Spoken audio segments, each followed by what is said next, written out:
What's this? Kneecap statements and statements at Coachella exposing the ongoing genocide against the Palestinian people. We've faced a coordinated smear campaign for over a year. We've used our shows to call out the British and Irish governments for their complicity in war crimes. The recent attacks against us, largely emanating from the U.S., are based on deliberate distortions and falsehoods. We are taking action against several of these malicious efforts. Let us be absolutely clear. The reason Kneecap is being targeted is simple. We are telling the truth and our audience is growing. Those attacking us want to silence criticisms of a mass slaughter. They want to weaponize false accusations of anti-Semitism to distract, confuse, and provide cover for a genocide. I wonder what this sounds like. We do not give a fuck what religion anyone practices. We know that there are massive numbers of Jewish people outraged by this genocide, just as we are. What we care about is the governments of the countries we perform in are enabling some of the most horrific crimes of our lifetimes, and we will not stay silent about that. No media spin will change this. Our only concern is the Palestinian people, the 20,000 murdered children and counting. The young people at our gigs see through the lies. They stand on the side of humanity and justice, and that gives us great hope. And it's this. The real issue here is that somewhere between 50 and 100,000 people have been murdered. 20,000 of them are children. And, you know... And this is Kneecap's manager on Coachella Images. The real issue here is that somewhere between 50 and 100,000 people have been murdered. 20,000 of them are children. Hassan kind of broke the news on Wednesday. FBI is looking into those involved in the Coachella Fuck Israel, what they call a terrorist incident. Incredible. And, you know, if somebody is offended by what were factual images and, you know, if somebody's hurt by the truth, that's something for them to be hurt by. But it's really important to speak truth. And thankfully, the lads are not afraid to do that. Euromed have said yesterday, Israeli forces have deliberately targeted 37 aid distribution centres and 28 food banks as part of a systematic and deliberate policy to starve civilians. Now, how we're not leading with that as the topic of discussion rather than the opinions of individuals who felt hurt by factual information, it's just something that I can't understand. Okay, and you will know, Daniel, that Israel will deny that they're deliberately starving individuals. We consistently bring this back to the opinion of the Israeli government. Time and time again, the statements of the Israeli government have been proven to be lies. Most recently, the execution of 15 medical workers and the burying of them and their ambulances in a shallow grave. It was all lies. And once the information and the video came out, they changed the story. The murder of Shireen, the journalist, the Washington Post, a comprehensive investigation showed she was deliberately targeted by the IDF. At what point here do we stop amplifying messages that are consistently proven to be incomplete and inaccurate? When do we do that? The real issue here is that... Yeah. I mean, I don't even have words to add to that. Like, it's crazy that someone saying this is considered controversial. That someone rightfully calling out that the Israeli government has actively targeted journalists time and time and time and time and time again, that they've actively targeted medical buildings, ambulances, medical staff, which are, again, all war crimes. And what does Israel say? Israel says, well, there was Hamas in there. There was Hamas under there. There was Hamas in the building. There was Hamas in actually the goods were going to be used for Hamas. And years later, we wait for them to procure this Hamas command center that was allegedly under, I think it was it El Shifa? I believe it was El Shifa. I might be mistaken on the specific hospital. And guess what? Denims is streaming. Still nothing. We still have no evidence whatsoever of this alleged massive headquarters for Hamas, this command center for Hamas, despite the fact that the entire fucking, 10 block radius has been totally evacuated. And guess what? Denims is streaming. Strawman, thank you for the gift sub. Thanks. We're Derek, Precise, Arc. Thank you guys. Joel, thank you for the gift sub. Codeman, thank you. Bobby, thank you. I don't care if Hamas is a five-star hotel under a hospital. It's not an excuse to bomb a hospital. I mean, again, I have to say, dude, if there's a fucking school shooter in a school, you don't bomb the fucking school. You don't point at this Hamas calendar, as you see, Hamas calendar here. You see every day of the week they have Hamas terrorist list for hostages, as you see. So we bomb all of them. You can't say that. What the fuck? I feel like I'm going crazy. Seeing the fucking Hamas shit. This Hamas justification for why they're allowed to kill hundreds of thousands of people. Oh, wait, someone sent to Matt Leap TikTok, which I know he'll be spitting. Problem. The videos coming out of the Coachella Music and Arts Festival has been absolutely horrific. A band of drunken Irish hooligans projected this statement: Israel is committing a genocide against the Palestinian people. F Israel. Free Palestine. Can you imagine in 2025? They got a bunch of kids to chant free, free Palestine. Free, free! Which of course they happily did because these kids don't watch the news. I mean, it's the Bill Burr joke. If someone you want to punch is holding a baby, you don't punch through the baby. I guess unless you're the IDF. You know, all they watch is TikTok, which has a lot of primary sources of Gazan people being bombed by Israel. Also, one of the Irish rappers said out loud in front of everyone, Tiach Fide H. Arla, which is Irish for I am anti-Semitic. But it didn't stop there. Headliner Green Day changed the lyrics to one of their songs to say this. Running away from pain like the kids from Palestine. And it didn't stop there. No, in fact, I have been given a bunch of leaked footage from Coachella that no one has seen before, in which they do this to other songs that they wrote. Do you have the time to free Palestine? We all support Hamas.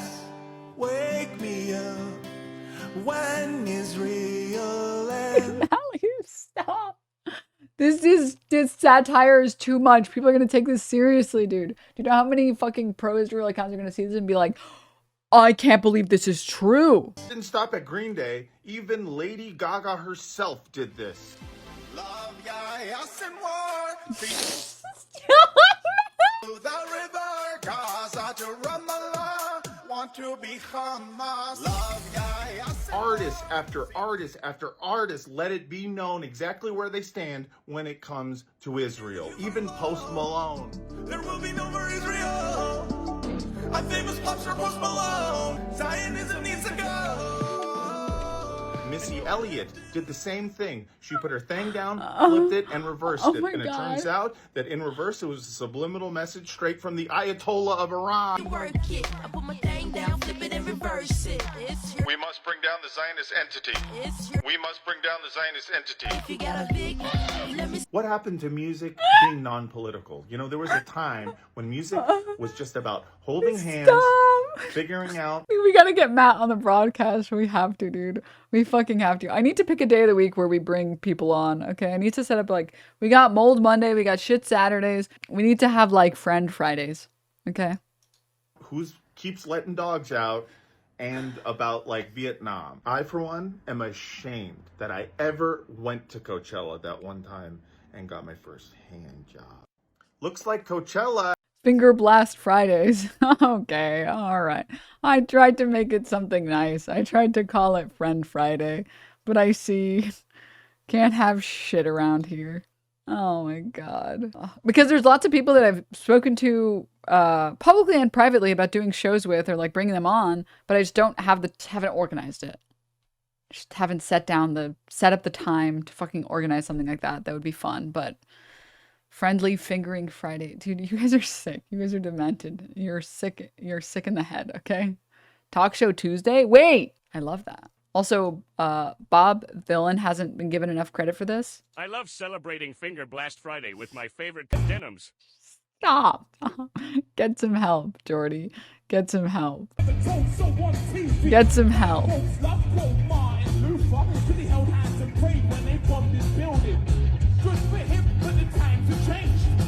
Don't forget, white folks still killed him. I could do this all day long, sing a song, ridiculous song. Blah, blah, rah, rah, rah. That's all right, but I'd rather fight. Palestinian lives have always mattered. Sorry, is it violent or is it villain or is it, can someone, I'm not cultured, okay? Can I be honest?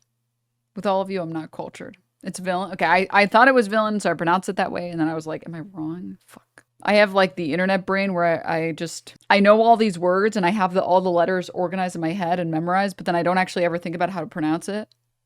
But I guess it was like Bob Dylan. Yeah, that's what I was. All right. Yeah, I mean, super. Denims is streaming. Joel, thank you for the 5 gift subs. Thanks. Yeah, fucking dude, the genocide supporters see the shit and they're like, this is literally hate speech, and this is actually hate speech. This is literally anti-Semitism, and it's disgusting that this is happening. Man. Guys, what I will have to say with you, what I do have to bring up to all of you. Did you guys see the RFK Jr. autism registry? Internet is abuzz with claims that the Health and Human Services Secretary Robert F. Kennedy Jr. is launching a new registry to track Americans with autism. CBS News reported this development this week, though officials have not made any public announcement. News outlet reported that the National Institute of Health's top official said in a presentation to the agency's advisors that it will be gathering private medical records from federal and commercial databases to help Kennedy's efforts to research the cause of autism, even if it might be too soon to suggest the effort is intended to create an index of autistic Americans. So can I say something really quickly? Besides the fact that this is crazy and insane, by the way, besides it being actually insane, and besides the fact that this will drastically decrease the number of diagnoses that people get, which are very useful for a lot of people, I also feel like this administration making me feel more and less crazy is not good. I'm going to be honest, chat. Listen, okay, I think that there is an acceptable level of paranoia that you're allowed to have at any given moment, as long as that paranoia doesn't impact your ability to live a normal life, right? Normal here just being, you don't have all these restrictions in your life. So I've known I've had friends of friends who were big anti-government people, and I'm going to be honest, they're some of the most entertaining people to know. Oh my God. Because they will tell you, I recently got rid of my phone. Like I'm changing all my information online. I don't have an email anymore. It's amazing. It's fucked up. Because that's paranoia that's ruining your life. Like you are unable to live a normal life if you're at the point where you're trying your hardest to be a sovereign citizen, to the point where, again, you don't have a smartphone. Also, realistically, you're kind of fucked on data and privacy. It's cooked. You're cooked on that, okay? You are cooked. Eddie Burback, no, he did it for a funny prank video. But anyways, not prank video. He did it for a funny video. Although I do want to watch that video. You're friends with Dale from King of the Hill? No, I had a friend who, their friend was one of these people. But anyways, do I like that Google steals all my information and data? No. Do I like that Facebook probably has all my information? No. Is it feasible for me to do a full wipe and start living off the grid? No.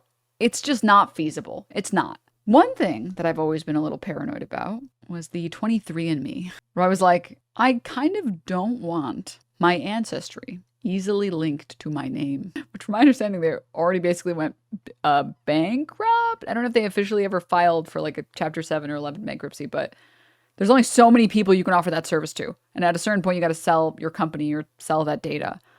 I feel that, but they also got your DNA when you were born. Yes, of course. Yes, I agree with you. But it's not as easy to find, and it's not as easily linked in some other database that has all your information, right? That has literally your entire racial and ethnic background, right? These are different. This is about convenience, okay? I didn't really like that idea. And I was like, you know what? I'm not going to do this. As curious as I am, I'm not going to do this, because this is a little bit of irrational paranoia.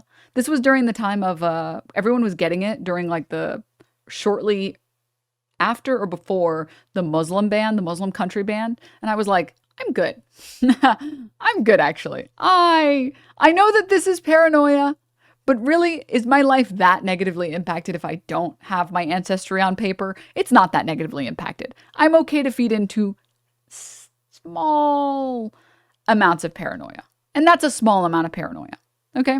And I'm going to be honest, okay? As many tests as I'll take online, I don't think I would ever go in to get a diagnosis for being on the spectrum.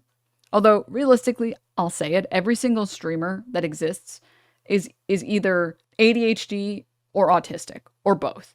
I'm sorry, you can't be a streamer without being a little neurodivergent. I'm standing on that. I'm not changing my opinion. You cannot convince me. Sorry. But I've always been always thought about it, right? In the Jacksepticeye kind of way of 117, I don't know. But I decided, I'll be a little paranoid.